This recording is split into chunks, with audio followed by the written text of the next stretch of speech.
بسم اللہ الرحمن الرحیم۔ السلام علیکم ورحمۃ اللہ وبرکاتہ۔ الحمد للہ حمدا کثیرا طیبا مبارکا فیہ، والصلاة والسلام علی اشرف الانبیاء والمرسلین محمد وآلہ وصحبہ اجمعین، اما بعد۔ حاضرین و ناظرین، یہ درس نمبر 909 ہے، 909، اور آج سورہ ہود کی 3 آیتوں کی تلاوت کی جائے گی۔ آیت نمبر 44، 45 اور 46، 44، 45 and 46۔ چلیے سب سے پہلے ان 3 آیتوں کی تلاوت کرتے ہیں، لفظی ترجمے اور ترجمے کے بعد تشریح کرتے ہیں۔ اعوذ باللہ من الشیطان الرجیم، بسم اللہ الرحمن الرحیم۔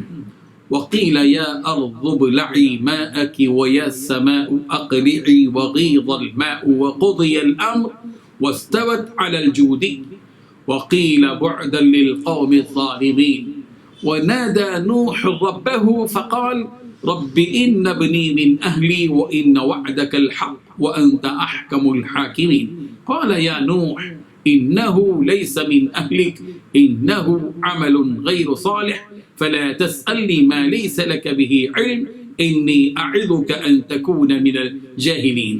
صدق اللہ العظیم۔ وقیل، اور کہا گیا، یا ارض، یا اے زمین، ابلعی، تو نگل لے، ماءکی، اپنا پانی، ویا سماء، اور اے آسمان، اقلعی، تو تھم جا برسنے سے، وغیض، اور کم کر دیا گیا، الماء، پانی، وقضی، اور تمام کر دیا گیا، الامر، ان کا کام، واستوت، اور وہ کشتی جا ٹہری، علی الجودی، جودی پہاڑ پر، وقیل، اور کہا گیا، بعدن، دوری ہے، للقوم الظالمین، ظالم قوم کے لیے۔ ونادى نوح، اور نوح نے پکارا، ربہ، اپنے رب کو، فقال، چنانچہ اس نے کہا، ربی، اے میرے پروردگار، ان ابنی، بے شک میرا بیٹا، من اہلی، میرے اہل میں سے ہے، وَإِنَّ، اور بلا شبہ، وعدک، تیرا وعدہ، الحق، سچا ہے، وَأَنْتَ، اور تو، احکم، بہتر فیصلہ کرنے والا ہے، الحاکمین، تمام فیصلہ کرنے والوں سے۔ قال، اللہ تعالیٰ نے کہا، یا نوح، اے نوح، انہو، بے شک وہ، لیسا، نہیں ہے، من اہلی، تیرے اہل میں سے، انہو، بلا شبہ، اس کا عمل غیر صالح، غیر صالح، فلا تسألنی، تم مجھ سے سوال نہ کرنا، ما، اس چیز کا کہ، لیسا، نہیں ہے، لکا، تجھے، نہیں اس کا، علم، کوئی علم، انی، بے شک میں، اعظک، تجھے نصیحت کرتا ہوں، ان تکونا، کہ تو نہ ہو، من الجاہلین، جاہلوں میں سے۔ ترجمہ ہی ہے، اور حکم دیا گیا کہ اے زمین، اپنا پانی نگل جا، اور اے آسمان، تھم جا، تو پانی خشک ہو گیا اور کام تمام کر دیا گیا، اور کشتی کوہ جودی پر جا ٹہری، اور کہہ دیا گیا کہ بے انصاف لوگوں پر لعنت ہے۔ اور نوح علیہ السلام نے اپنے رب کو پکارا اور کہا کہ اے اللہ، میرا بیٹا میرے گھر والوں میں سے ہے، تو اس کو بھی نجات دے، تیرا وعدہ سچا ہے اور تو سب سے بہتر حاکم ہے۔ اللہ تعالیٰ نے فرمایا کہ اے نوح، وہ تیرے گھر والوں میں سے نہیں ہے، وہ تو ناشائستہ افعال ہے، جس چیز کی تمہیں حقیقت معلوم نہیں، اس کے بارے میں مجھ سے سوال نہ کرو، اور میں تمہیں نصیحت کرتا ہوں کہ نادان نہ ہو۔ ان 3 آیتوں میں 11 باتیں بتائی گئی۔ پہلی بات، اور حکم ہوا کہ اے زمین، اپنے پانی کو نگل لے، اور اے آسمان، تھم جا۔ دوسری بات، اور پانی کم ہو گیا اور فیصلہ کر دیا گیا۔ تیسری بات، اور کشتی جودی پہاڑ پر ٹہر گئی۔ چوتھی بات، اور کہہ دیا گیا کہ کافروں کے لیے دوری ہے۔ پانچویں بات، نوح علیہ السلام نے اپنے رب کو پکارا۔ چھٹی بات، اور عرض کیا کہ میرے رب، بے شک میرا بیٹا میرے اہل سے ہے۔ ساتویں بات، اور بے شک تیرا وعدہ سچا ہے اور تو احکم الحاکمین ہے۔ آٹھویں بات، اللہ تعالیٰ نے فرمایا، نوح، بلا شبہ وہ تیرے اہل میں سے نہیں ہے۔ نویں بات، بے شک اس کا عمل درست نہیں۔ 10ویں بات، تم مجھ سے اس چیز کا سوال نہ کرو جس کا تمہیں علم نہیں ہے۔ 11ویں بات، میں تمہیں نصیحت کرتا ہوں کہ نادانوں میں شامل نہ ہونا۔ بزرگان محترم، جو طوفان حضرت نوح علیہ السلام کی قوم کو غرق کرنے کے لیے آیا تھا، وہ طوفان کتنے دن تک رہا، اس میں اختلاف ہے۔ ایک قول یہ ہے کہ یہ کشتی 150 دن تک پانی پر رہی۔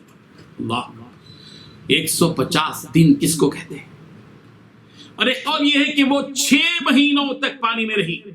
پہاڑ کی چوٹیوں سے بھی بلند یہ پانی تھا۔ یہ دہشت ناک منظر تھا کہ آسمان سے بھی پانی اور زمین سے بھی پانی، اور ہر طرف پانی ہی پانی۔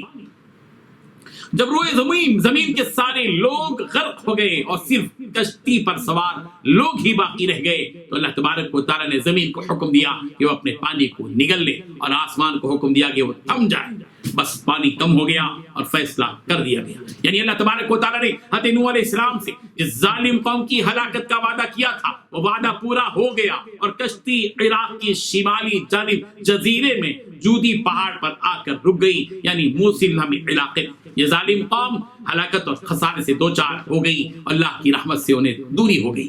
یہ اللہ تعالیٰ کا دستور ہے. ظالم قوم ہمیشہ اللہ کی رحمت سے دور ہو جاتی ہے.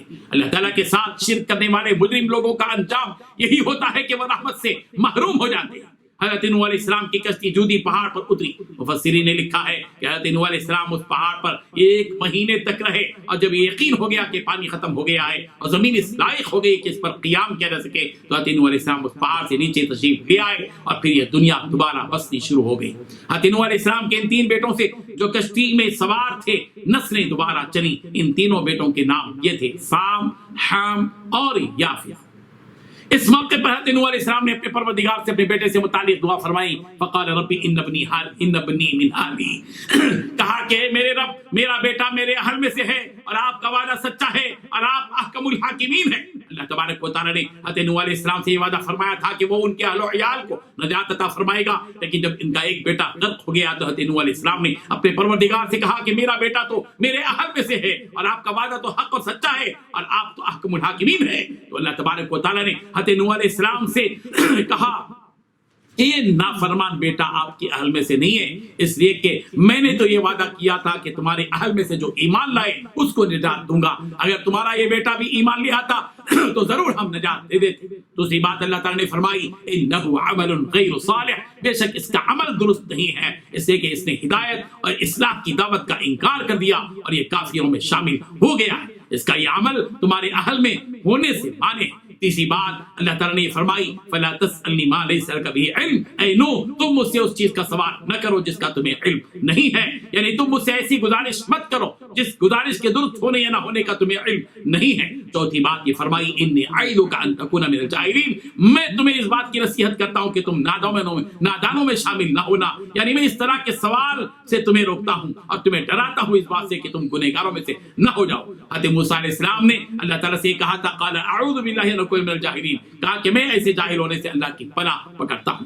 بہرحال اس آیت سے سبق ملتا ہے کہ ہم سب کو بھی چاہیے کہ ہم ہر وقت اللہ تبارک و تعالیٰ کی پناہ میں رہیں، اللہ تعالیٰ سے پناہ مانگتے رہیں. ہر اس برائی سے، ہر اس برے عمل سے، کفر سے، شرک سے، فسق سے، فجور سے ہم اللہ تبارک و تعالیٰ سے پناہ مانگتے رہیں، اللہ تبارک و تعالیٰ کی پناہ مانگتے رہیں. اللہ تعالیٰ ہم سب کو اپنی پناہ میں رکھے. وآخر دعوانا ان الحمد للہ.